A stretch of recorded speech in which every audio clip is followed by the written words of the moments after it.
मलकुल मौत है बाहर दरवाजे पे, मगर दरवाजा खटखटाया, अंदर सैयदा फातिमा मेरे आका की शहजादी आका की बारगाह में दरवाजे पे दस्तक हुई। सैयदा फातिमा ज़हरा ने अंदर से कहा कौन है? तो कहने लगे मैं एक आराबी हूँ, देहाती हूँ, आका की खैरियत मालूम करने आया हूँ, हाल मालूम करने आया हूँ।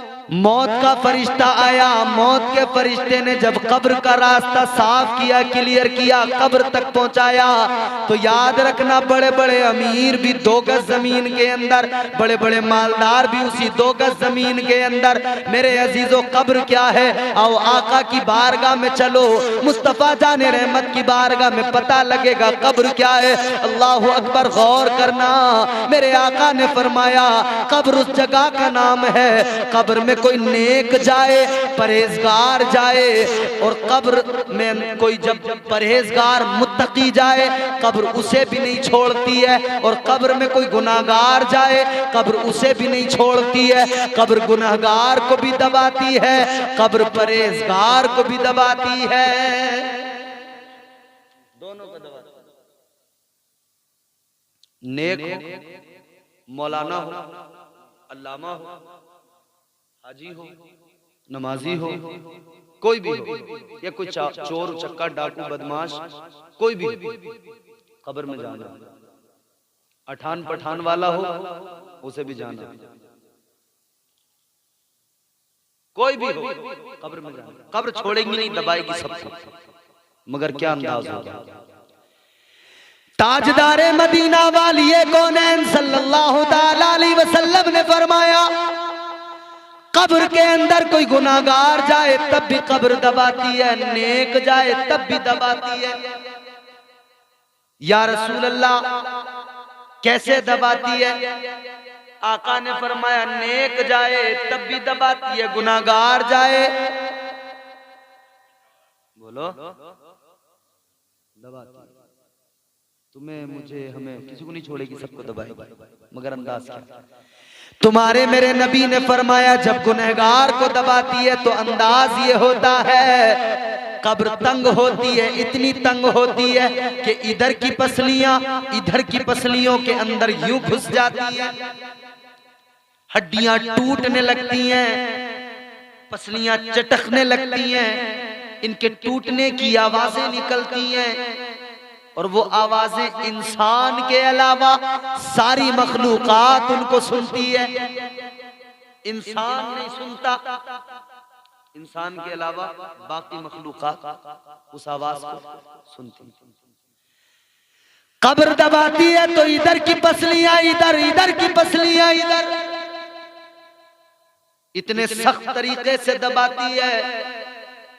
ये गुनाहगार को दबाने का अंदाज है, मगर मेरे आका ने फरमाया नेक कब्र में जाए उसको भी कब्र दबाती है। उसको कैसे दबाती है? ताजदारे मदीना वाली कौनैन ने फरमाया जब नेक कब्र के अंदर जाता है कब्र उसको दबाती है। अंदाज ये होता है जैसे कोई माँ अपने बच्चे को अपनी आगोश में लेकर प्यार से ममता के साथ में दबाती है, कब्र नेक इंसान को उसी तरह से ममता के साथ दबाती है। ये अंदाज, क्वालिटी बदली, कब्र का अंदाज बदल गया, क्वालिटी बदली, अंदाज बदल जाता है। तो जाना उसी कब्र में है। मलकुल मौत आएंगे तो पूछेंगे भी नहीं, टाइम भी नहीं बताएंगे तुम्हें, ये नहीं कहेंगे कि भाई आ गए हाजी जी तुम, माशाल्लाह, अच्छा। तो मलकुल मौत आके ये नहीं कहते हैं कि अब तुम्हारा टाइम आ रहा है, तुम्हें सब काम जो भी अपने कर लो, निपटा लो। इजाजत तो लेंगे नहीं, बस आएंगे और ले जाएंगे, पता नहीं कब आ जाए, अगली सांस का भरोसा नहीं। एक बारगाह है कि उस बारगाह में जब मौत का फरिश्ता आया तो हिम्मत नहीं हुई कि दरवाजे में कदम रख देता। सिर्फ एक बारगाह, एक बारगाह वो तेरे मेरे नबी की बारगाह है, ताजदारे मदीना की बारगाह वाली है, कौनैन की बारगाह है। जब मेरे आका की बारगाह में मौत का फरिश्ता आया, दरवाजे पे आके उसने दस्तक दी, दरवाजा खटखटाया। दरवाजे पे दस्तक दे के कहने लगा, आप परेशान तो नहीं हो रहे? ये जो दूर दूर से आए हैं ना, ये इसी तमन्ना में आए हैं अपने ये बड़े बड़े सामान लेके कि इम्तियाज बरकाती आ रहे हैं, जरा कुछ हम भी अपना काम चला लेंगे। तो मुझे तो इनकी भी फिक्र है, कुछ आपके लिए भी बोल रहा हूँ, कुछ इनके लिए भी बोल रहा हूँ। अल्लाह इनका भी भला करे। बोलो है कि नहीं? दूर दूर से आए बेचारे। अच्छा, मैं वैसे आमतौर पे इलाके में इस बार रुकना भी मेरा इस साल में बहुत कम हो रहा है। अभी भी मगरिब के वक्त ही पहुंचा मैं घर, गुजरात में था, वहां से पहुंचा तो बस इधर को चला आया। और मुझे बड़ा अफसोस भी रहा कि मैं मरहूम चचा इदरीस साहब के दफन में नहीं शरीक हो सका, क्योंकि मैं दूर था, बाहर था। मुझे खबर मिली तो मैं इतनी दूर था कि पहुंच नहीं सकता था। मुझे अफसोस भी रहा कि बड़ी मोहब्बत मुझसे रखते थे, तो मैं उनकी तदफीन में शरीक ना हो सका, मगर मैंने दुआएं की, अल्लाह उनकी मग़फ़िरत फरमाए। उनकी मग़फ़िरत की दुआएं मैं मुसलसल करता रहा। वक्त ने इतनी इजाजत न दी कि मैं आ सकता, लेकिन मैंने ये अहद किया था कि मैं किसी भी तरह चेहलुम में जरूर पहुंचूंगा। और मेरी डायरी आप उठा के देखेंगे तो आज की तारीख उसमें लखनऊ की लिखी मिलेगी, लेकिन मैंने वहां फोन करके माजरत की, उन्हें बताया कि मैं नहीं आ सकता, मुझे वहां जाना जरूर है। और यहाँ के बाद में भी अगला सफर है, मगर अल्हम्दुलिल्लाह यहाँ आकर इस महफिल में शरीक होकर दुआओं का ये सिलसिला जो है, दिल कहीं ना कहीं इतना तो मुतमईन होता है कि हम सब लोग बैठकर रात के इस हिस्से में जो दुआ कर रहे हैं, इंशाअल्लाह ताला ये दुआ जरूर रंग लाएगी, और इस दुआ की बरकत से अल्लाह उनकी कब्र में नूर नाज़िल फरमा देगा इंशाअल्लाह। तो मुझे इनका भी ख्याल है, आप सबका भी ख्याल है। हुजूर की बारगाह है, दरवाजे पर दस्तक हुई, मलकुल मौत आया। मलकुल मौत है बाहर दरवाजे पे, मगर दरवाजा खटखटाया, अंदर सैयदा फातिमा मेरे आका की शहजादी आका की बारगाह में दरवाजे पे दस्तक हुई। सैयदा फातिमा तो ज़हरा ने अंदर से कहा, कौन है? तो कहने लगे, मैं एक आराबी हूँ, देहाती हूँ, आका की खैरियत मालूम करने आया हूँ, हाल मालूम करने आया हूँ। इधर मलकुल मौत ने क्या कहा? मैं हाल मालूम करने आया हूँ। ये दुनिया का चलन है कि हम एक दूसरे का हाल मालूम करते हैं, एक दूसरे की खैरियत मालूम करते। कोई बीमार हो जाए, हम जाते ना उसके पास कि क्या हाल है। हुजूर की जब तबीयत खराब हुई ना, जब तबीयत अलील हुई आपका, तो हुजूर की बारगाह में अल्लाह का पैगाम आया, ताजदारे मदीना की तबीयत अलील है, अल्लाह का पैगाम आया। अल्लाह ने फरमाया, ऐ मेरे महबूब ये बताओ क्या हाल है। अल्लाह महबूब से फरमाया। अच्छा, अल्लाह तो हर हाल से वाकिफ है ना। हम और आप यहाँ बैठे हैं, तो मेरी तरफ देखो, मेरी तरफ देखो, मेरी बात सुनो। हम यहाँ बैठे हैं, अल्लाह देख रहा है। बोलो, देख रहा है कि नहीं? हर हाल में देख रहा है। हम जहां भी हो अल्लाह देख रहा है। हम 7 तालों में बंद हो जाएं, अल्लाह फिर भी देख। हजरत यूसुफ अलैहिस्सलाम को जब जुलेखा ने 7 तालों के अंदर कमरे में, आखिरी कमरे में, बाहर 7 ताले लगे हैं, 7 दरवाजे, 7वें दरवाजे के अंदर जब जुलेखा ने कहा था, यूसुफ चलो जल्दी करो, तो क्या किया था जुलेखा ने? अपना दुपट्टा, वहां एक बुत रखा था, उस पे डाल दिया। हजरत यूसुफ अलैहिस्सलाम ने फरमाया, इस पर ये कपड़ा किस लिए डाला? तो कहने लगी, ये मेरा खुदा है, ये मेरा माबूद है। मैंने इस पे कपड़ा इसलिए डाला कि इससे मुझे हया आती है, इस पे कपड़ा डाल दिया, अब ये नहीं देखेगा। ऐ यूसुफ जो करना है करो, जल्दी करो, अब ये नहीं देखेगा। हजरत यूसुफ ने फरमाया, ऐ जुलेखा ये तेरा खुदा है, कपड़ा डाल दिया जाए फिर ये नहीं देखता है, मगर मेरा खुदा तो वो है जो 7 तालों के अंदर भी देखता है। फरमाते मेरा खुदा तो देख रहा है ना, तो खुदा तो हर हाल से वाकिफ है। अल्लाह तो जानता था हबीब की तबीयत कैसी है, मगर अल्लाह ने फिर भी हाल मालूम किया। किस लिए? आलम ख्याल में अगर अल्लाह की बारगाह में सवाल किया जाए, मौला तूने क्यों हाल मालूम किया, तू तो हर हाल से वाकिफ है, तू तो जानता है, तो अल्लाह की बारगाह से जवाब आएगा, ए मेरे बंदो बात तो सही है, मैं हर हाल से खबरदार हूँ, वाकिफ हूँ, सब कुछ जानता हूँ, हाजिर व नाजिर हूँ, शाहिद भी हूँ, मैं सब कुछ जानता हूँ। लेकिन मेरे बंदो सुनो, मैंने महबूब का हाल इसलिए मालूम किया कि दुनिया का चलन है, मोहब्बत में यही तो होता है, जो जिससे मोहब्बत करता है वो उसका हाल मालूम करता है। तो जब दुनिया में इंसान एक दूसरे से मोहब्बत करते हैं, वो हाल मालूम करते हैं, तो मैं तो खुदा हूँ, मैं तो परवरदिगार हूँ, मैंने हाल मालूम करके महबूब का दिल रखा है, महबूब को मैंने महबूब की खैरियत मालूम करके दुनिया को भी बता दिया है। ए दुनिया वालों, मैं खुदा हूँ, सब कुछ जानता हूँ, मगर फिर भी महबूब की मोहब्बत में अपने महबूब का हाल मालूम कर रहा हूँ। अल्लाह ने फरमाया महबूब क्या हाल है? हुजूर ने सुना, हुजूर अर्ज करते हैं या अल्लाह बहुत तकलीफ में हूं। अब सुनना, एक एक लफ्ज सुनना, दिल से सुनना और सीने पे हाथ रख के सुनना। हुजूर ने फरमाया या अल्लाह मैं तकलीफ में। अल्लाह ने फरमाया क्या तकलीफ है महबूब? अल्लाह ने फरमाया क्या इस बात की तकलीफ है कि दुनिया को जाहिरी तौर पे छोड़ना है? क्या इस बात की तकलीफ है कि एक लम्हे के लिए मौत आएगी? क्या इसलिए तकलीफ में हो कि तबीयत खराब है, तबीयत अलील है? ए मेरे महबूब तकलीफ की वजह क्या है? कौन सी तकलीफ है? क्या ये तकलीफ है कि दुनिया छोड़ने का गम हो रहा है?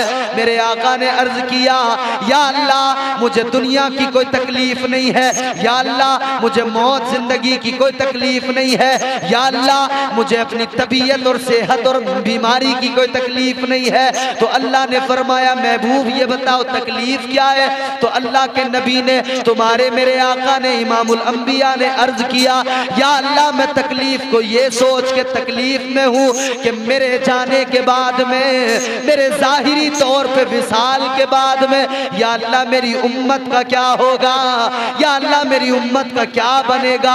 या अल्लाह तूने तो कहा कि अजाब नहीं दूंगा जब तक तू मौजूद है, कुरान में तेरा ऐलान है वमा कान अल्लाहु लियुअज़्ज़िबहुम व अंत फीहिम। अल्लाह तूने तो फरमाया है महबूब जब तक तू इनके अंदर, इनके दरमियान है, इनके दरमियान मौजूद है, इन पर अजाब नहीं आएगा। लेकिन मौला मैं फिक्रमंद हूँ, मैं जाहिरी तौर पर पर्दा कर लूंगा, जाहिरी तौर पर विसाल हो जाएगा, मैं कब्र में पहुंच जाऊंगा, मैं अपनी कब्र के अंदर आराम करूंगा, फिर मेरी उम्मत का क्या होगा? या अल्लाह उम्मत के लिए गमगीन हूँ, उम्मत की तकलीफ है। अल्लाह तबारक व तआला ने फरमाया ए मेरे महबूब गम न कर, तकलीफ में न रह, इसलिए कि मैं तेरा खुदा हूँ, मैं तुझसे प्यार करता हूँ। ए मेरे महबूब तकलीफ तेरी तेरे खुदा से नहीं देखी जाती है, तू तकलीफ में रहे ये तेरे खुदा को गवारा नहीं है। महबूब पता क्या चाहता है? अल्लाह तबारक व तआला की बारगाह में मेरे आका ने अर्ज किया या अल्लाह मेरी गुनाहगार उम्मत पे करम फरमा दे, या अल्लाह मेरी उम्मत पे रहम फरमा दे। आका ने जैसे ही इतना कहा अल्लाह ने फरमाया महबूब ठीक है, तेरे सदक़े तेरी उम्मत पे फजल करता हूँ, तेरे सदक़े तेरी उम्मत पे ये करम कि तेरी उम्मत का कोई भी इंसान कितना भी बड़ा गुनाहगार क्यों ना हो, अगर मरने से 1 साल पहले उसने तौबा कर ली, मैं उसके सारे गुनाहों को बख्श दूंगा।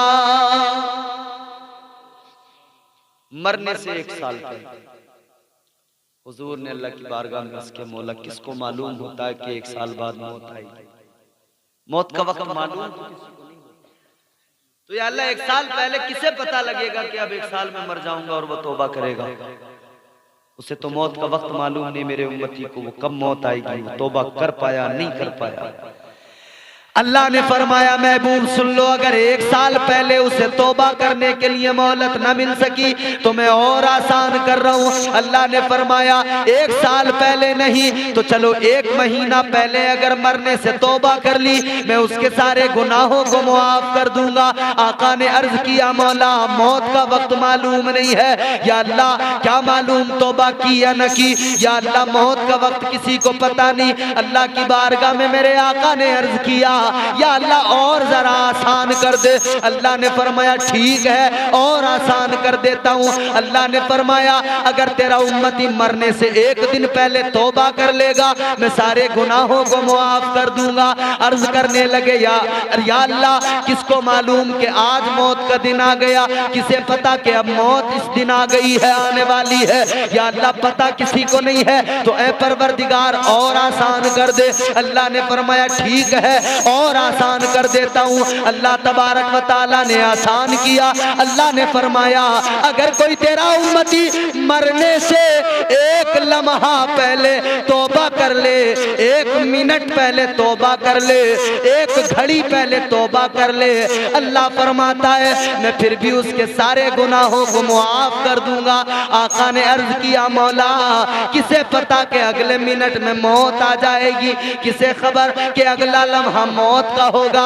या अल्लाह और आसान कर दे और करम कर दे। अब अल्लाह का करम तो देखो, हुजूर ने अल्लाह की बारगाह में मारूजा पेश किया तो अल्लाह ने हुजूर के सदक़े कितना करम किया। अल्लाह ने फरमाया ए मेरे महबूब और आसान करता हूँ, अगर कोई तेरा उम्मती उसके जिस्म से मलकुल मौत रूह निकाल रहे हैं, उसकी आंखें बंद होने लगी हैं, जबान बंद हो गई है, अब उससे बोला नहीं जा रहा है, अब आंखें उसकी नहीं खुल रही है, ऐ मेरे महबूब ऐसे आलम में ऐसे वक्त में वो बोल नहीं सकता है, जबान बंद हो चुकी है और जिस्म से रूह आधी निकल चुकी है।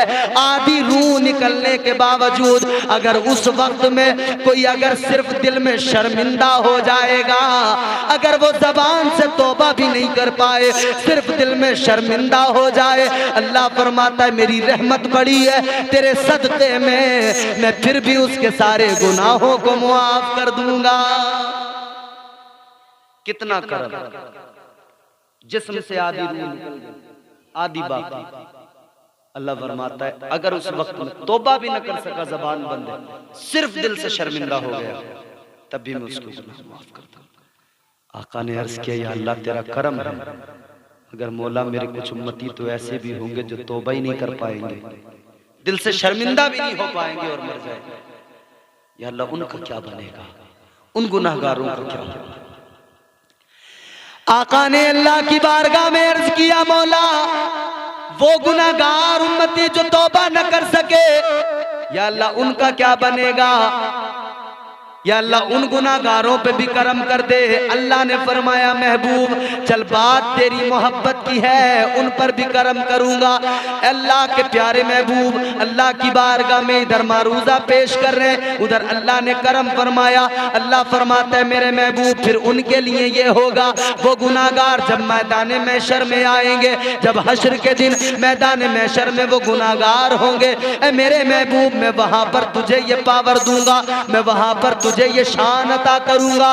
वो गुनाहगार जो तौबा न कर सके, वो गुनाहगार जो जहन्नम के मुस्तहिक होंगे, लेकिन फिर भी तेरा भरम रखा जाएगा, तुझे इज्जत दी जाएगी, तेरी शान सबको दिखाई जाएगी। ए मेरे महबूब वो गुनाहगार जिन्होंने तौबा न की जन्नत में जाने के मुस्तहिक नहीं बने, जहन्नम में जाने के हकदार हो गए, लेकिन मैदान महशर में अगर तू उंगली उठाएगा, जिसकी तरफ इशारा कर देगा, मैं तेरा खुदा हर तेरे उस उम्मती की मगफिरत फरमा दूंगा। कितना करम है रब का।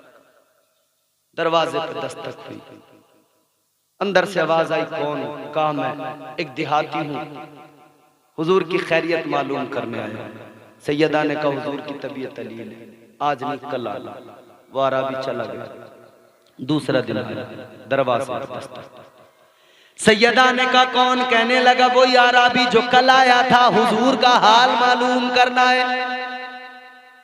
तो सैयदा के सवाल पर सैयदा ने जैसे सवाल सुना तो आपने फरमाया, ओ आराबी सुन ले, हुजूर की तबीयत ठीक नहीं है, कल आना।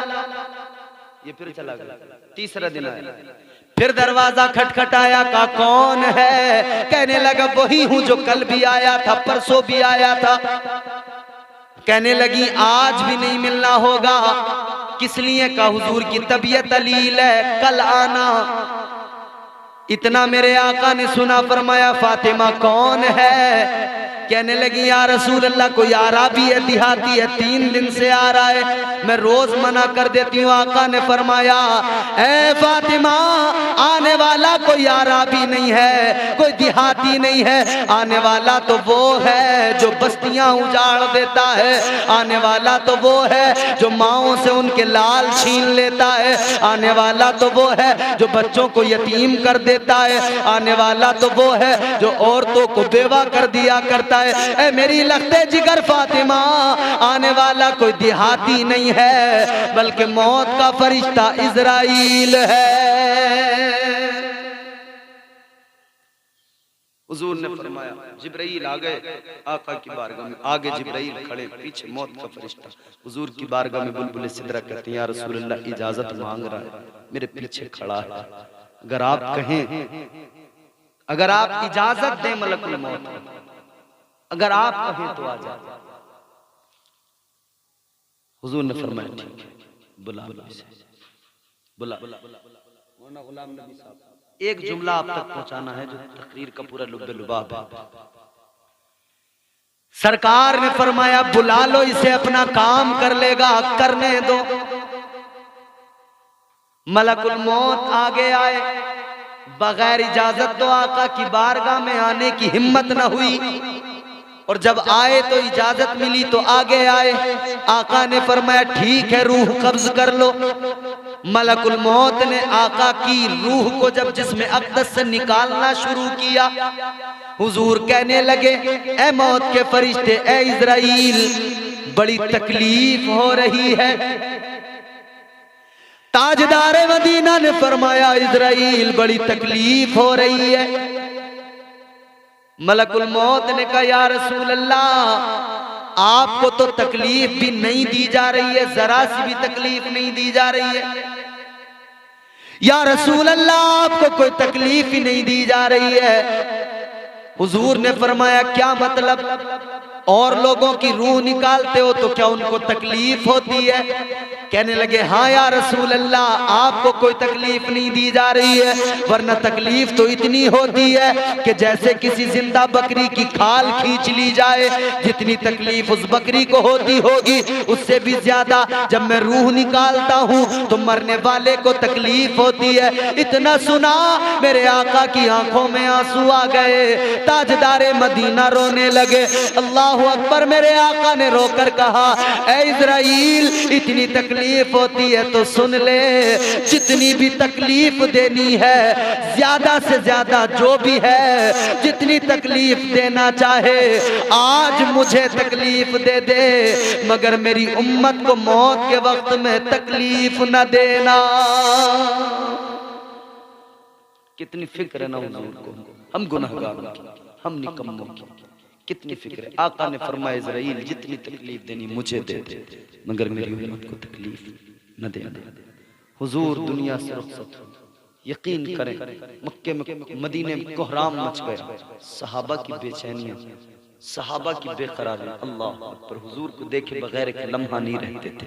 कितने तो हुजूर की विसाल की खबर सुन के जैसे खड़े थे तो बैठ न सके, बैठे थे तो उठ न सके। एक सहाबी रसूल है, उनका जवान बेटा, वो अपने खेत में काम कर रहे हैं, जवान बेटा आया पीछे से, उसने आकर बताया कि हुजूर का विसाल हो गया। जैसे खड़े थे ना, ऐसे ही अल्लाह की बारगाह में हाथ उठाए और कहने लगे, मौला इन आंखों ने तेरे महबूब के जलवों को देखा है, या अल्लाह इन आंखों ने तेरे महबूब के जलवों को देखा है। अब हुजूर का चेहरा नजर नहीं आएगा तो इन आंखों को कुछ और देखने की तमन्ना भी नहीं है। या अल्लाह इन आंखों की तहारत को खत्म नहीं करना चाहता, मौला मेरी आंखों का नूर ले ले, मुझे नाबीना कर दे। जवान बेटा पीछे खड़ा था, मुड़ के भी नहीं देखा। उसी लम्हा अल्लाह की बारगाह में रो के दुआ की, या अल्लाह अब ये आंखें किसी और को देखना ही नहीं चाहती, मौला अंधा कर दे। उसी लम्हा आंखों की बीनाई चली गई, न जाने कितने नाबीना। जिंदगी एक किस्सा है, एक दास्तान है, जो थोड़े से वक्त के बाद में माजी का फसाना बन जाती है।